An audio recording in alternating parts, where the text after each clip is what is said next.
আসসালামু আলাইকুম।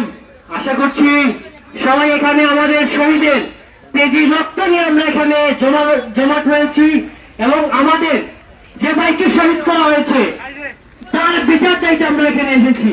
সুতরাং আমি কোনো বক্তব্য দিয়ে আপনাদেরকে দীর্ঘায়িত করতে চাচ্ছিও না, চাইবো না। প্রিয় সুধী ভাইরা, ইসকন জঙ্গি সংগঠন, ইসকনকে এই দেশে জায়গা দেওয়া যাবে না, যাবে না, যাবে না। এই দেশে ইসকনের কোনো ঠাঁই নাই। আমার ভাইয়ের সুষ্ঠু বিচার না হওয়া পর্যন্ত আমরা মাঠ ছাড়ছিও না, ছাড়বো না। আমরা মাঠে আছি, মাঠে থাকবো, সবাই মিলে মাঠে থাকবো ইনশাল্লাহ। পরিশেষে বলতে চাই, এবারে সংগ্রাম চলছে, চলবে, ভবিষ্যতে চলবে ইনশাল্লাহ। আমরা বলে দিতে চাই, আমরা আপনাদের থেকে সংখ্যায় কম হতে পারি, কিন্তু আমরা শহীদের তামান্না নিয়ে মাঠে নেমেছি। শহীদের তামান্নার সাথে বদলের যুদ্ধের ইতিহাস আপনারা জেনে নিয়েন, বদলের ইতিহাস আপনারা জানবেন, তারপর আমাদের সাথে আসবেন। আমরা ভারতের গোলামি, ভারতের পাঁচের গোলামি করবো না। রাজনৈতিক দলগুলো যারাই ভারতের পাঁচের গোলামি করতে চাইবেন, এখানে হুঁশিয়ার করে দিতেছি, যদি এই বাংলার মাটিতে আপনারা রাজনীতি করতে চান, ভারতের পাঁচের গোলামি দেন ইনশাল্লাহ। আমরা বিক্ষোভ সমাজ সবসময় ঐক্যবদ্ধ, আল্লাহ ঐক্যবদ্ধ হয়ে গেছে। সবাইকে আন্তরিক ধন্যবাদ। আমরা ঐক্যবদ্ধ বলি, সবাই শপথ গ্রহণ করি ইসলামের বিরুদ্ধে, নবী সাল্লাল্লাহু আলাইহি ওয়াসাল্লামের বিরুদ্ধে যারাই আসবে আমরা সবসময় জিহাদ করতে পারছি বাজিতে ইনশাআল্লাহ, এবং ভারতের বিরুদ্ধে আমাদের সংগ্রাম সবসময় চলবে। আসসালামু আলাইকুম। ধন্যবাদ সবাইকে, ধন্যবাদ। সংক্ষিপ্ত 1 মিনিটে বক্তব্য রাখার জন্য আহ্বান জানাচ্ছি জনাব শাহিদুল ইসলামকে। আসসালামু আলাইকুম ওয়া রাহমাতুল্লাহি ওয়া বারাকাতুহু।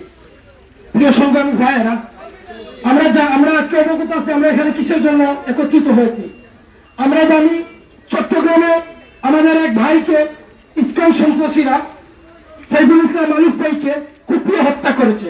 এর এই প্রতিবাদ স্বরূপ আমরা এখানে আজকে দাঁড়িয়েছি, এবং আমরা আমাদের এই দাঁড়ানোর আরেকটি কারণ হচ্ছে আমরা ইসকন একটি সন্ত্রাসী সংগঠন, এটা আমরা মানি, এবং আমাদের দাবি হচ্ছে ইসকনকে অতি তাড়াতাড়ি এদেশ থেকে নিষিদ্ধ করতে হবে এবং হত্যাকাণ্ড জড়িতদের সমান অতি সত্বর বিচার কার্য চালু করতে হবে। আমরা জানি চিন্ময়কে গ্রেপ্তার করা হয়েছে, কিন্তু এর পরবর্তী কোন কার্যক্রম আমরা দেখতে পাইনি। সুতরাং আমি সরকার প্রধানকে বলতে চাই, আপনারা অতি তাড়াতাড়ি এই বিচার কার্য শুরু করুন, নয়তো এই বাংলার মানুষ, বাংলার মুসলমান ঘরে বসে থাকবে না। আমাদের একটাই দাবি, আমাদের এই দেশটাকে ইসকন নামক স্বৈরাচার একটি সন্ত্রাসী সংগঠনকে বিতাড়িত করতে হবে এবং নিষিদ্ধ করতে হবে। আমরা জানি সারা বাংলাদেশে ইসকন আছে মাত্র 8%, কিন্তু আমরা লক্ষ্য করেছি ইসকনের যখন সমাবেশ হয় তখন সেখানে কিভাবে 30% লোক জড়ো হয়। আমরা জানি এর ভিতরে কারা আছে। আমরা ছাত্রলীগের সবাইকে সতর্ক করে দিতে চাই, আপনারা বিতাড়িত হয়েছেন, আপনাদের পুনর্বাসন এই বাংলার মাটিতে আর কখনো হবে না, হতে দেব না। স্বৈরাচারের পতনে, স্বৈরাচারের পুনর্বাসনের বিরুদ্ধে এই বাংলার মানুষ, এই বাংলার ছাত্র সমাজ সর্বদা এক ছিল, আছে, থাকবে। আমাদের লড়াই চলছে, চলবে এবং আজীবন আমরণ চলতে থাকবে ইনশাআল্লাহ।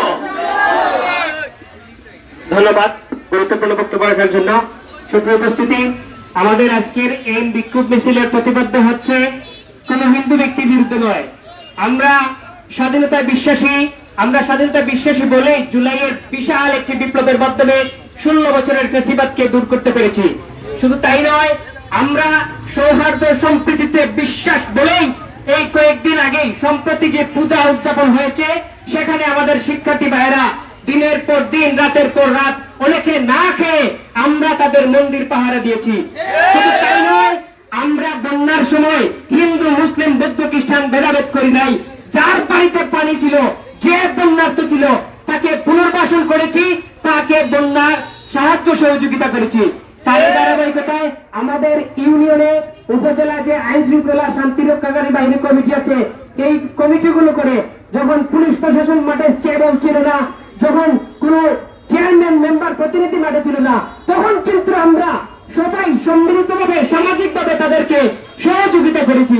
সুতরাং সৌহার্দ্য সম্প্রীতির এই বাংলায় ইন্ডিয়ান দালালি চলবে না, সেই প্রতিবদ্ধকে সামনে রেখে আমাদের আজকের আয়োজন।